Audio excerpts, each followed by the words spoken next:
Film का आगाज Eric से होता है जो अकेला एक सुनसान जजीरे पर पहुंचता है। लंबे सफर के बाद वो एक गाड़ी के पास रुकता है जो दरअसल इसके दोस्त की होती है। वो गाड़ी से उतरता है, सुरख निकालता है और दोनों गाड़ियों की नंबर प्लेट्स तब्दील कर देता है। इसके बाद वो दोनों गाड़ियों से अपने फिंगरप्रिंट साफ करता है और पैदल आगे बढ़ जाता है। वो साहिल के करीब मौजूद एक घर तक पहुँचता है। बंदूक निकाल कर वो पूरा घर तलाशता है मगर अंदर कोई नहीं मिलता। वो दरअसल डेनीज नामी औरत को ढूंढ रहा था लेकिन वो वहाँ मौजूद नहीं थी। अचानक इसे महसूस होता है जैसे किसी ने इसे आवाज दी हो। वो बाहर निकल कर देखता है मगर कोई नजर नहीं आता। दोबारा वही आवाज सुनाई देती है। आवाज का पीछा करते हुए साहिल पर पहुंचता है जहां इसे एक दहाती बैग और इसके करीब काफी सारा खून नजर आता है। खून देखकर एरिक घबरा जाता है। करीब ही से एक औरत का कंगन मिलता है। इसे शक होता है कि शायद ये डेनीज का हो मगर इसे यकीन नहीं होता। वो पास बड़ी बाल्टी से खून साफ करता है और सब कुछ समुद्र में फेंक देता है। इसी दौरान मैट आता है जो डेनीज का बेटा है और एरिक का साथी है। वो अपनी माँ के बारे में पूछता है तो एरिक कहता है कि इसने इसे यहाँ आते नहीं देखा। इतने में पाल भी आ जाता है जो इनका चौथा साथी है। दरअसल इन्होंने मिलकर एक कीमती पेंटिंग चुराई थी। मंसूबा ये था कि वो इस घर में कुछ दिन रहेगी और फिर मुल्क छोड़ देगी। पेंटिंग की मालकन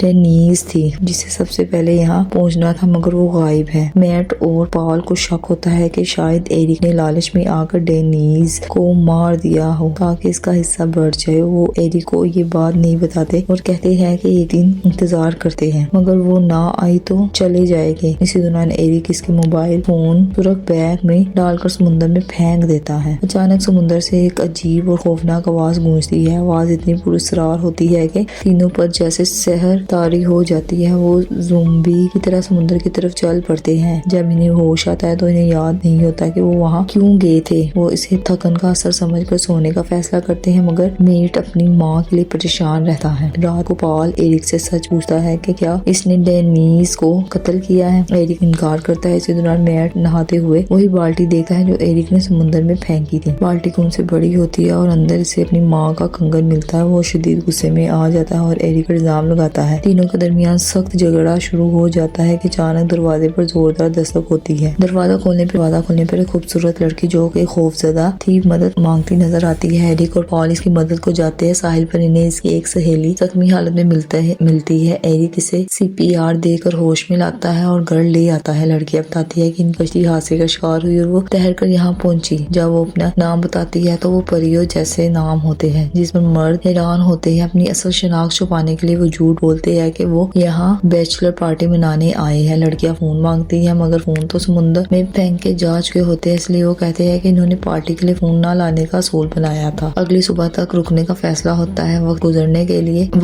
के लिए वो एक खेल खेलते हैं जिसमें सब अपनी हकीकत बताते हैं। एक लड़की खुद को शहजादी कहती है और दूसरी खुद को किंग ऑफ चैंपियन साबित करने के लिए एरिक पलट कर गिरा देती है। इसी दौरान पाल चोरी शुदा पेंटिंग का ट्यूब बिस्तर के नीचे छुपा देता है। अचानक वो सुरख बैग भी घर के अंदर पड़ा नजर आता है। हालांकि इसे समुद्र में फेंका गया था। मैट को यकीन हो जाता है कि एरिक कोई खेल खेल रहा है। इसने ही डेनीज को मारा है। एरिक कहता है बस किसी तरह ये रात गुजार ले। रात को बिजली चली जाती है। एरिक क्लास करने बाहर जाता है और एक लड़की इसके साथ जाती है। अचानक समुद्र की वही आवाज दोबारा गूंजती है। एरिक जैसे शहर में आ जाता है और समुद्र की तरफ बढ़ने लगता है। होश में आते ही वो साहिल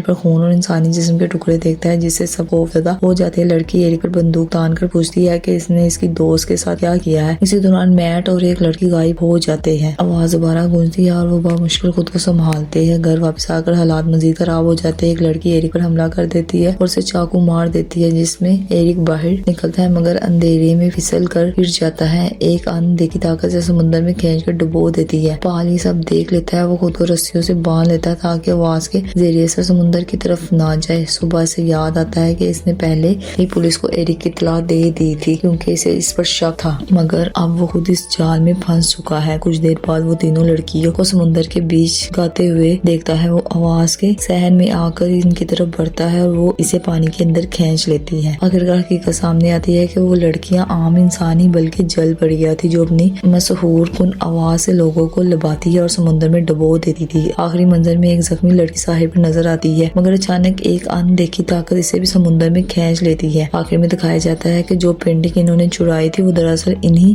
जल परियों की कहानी थी। ये सिर्फ एक तस्वीर नहीं बल्कि एक मुकम्मल दास्तान थी और जो भी इस कहानी का हिस्सा बनता है वो हमेशा के लिए इसी में कैद हो जाता है। फिल्म एक उसरार और खौफनाक अंजाम के साथ खत्म होती है।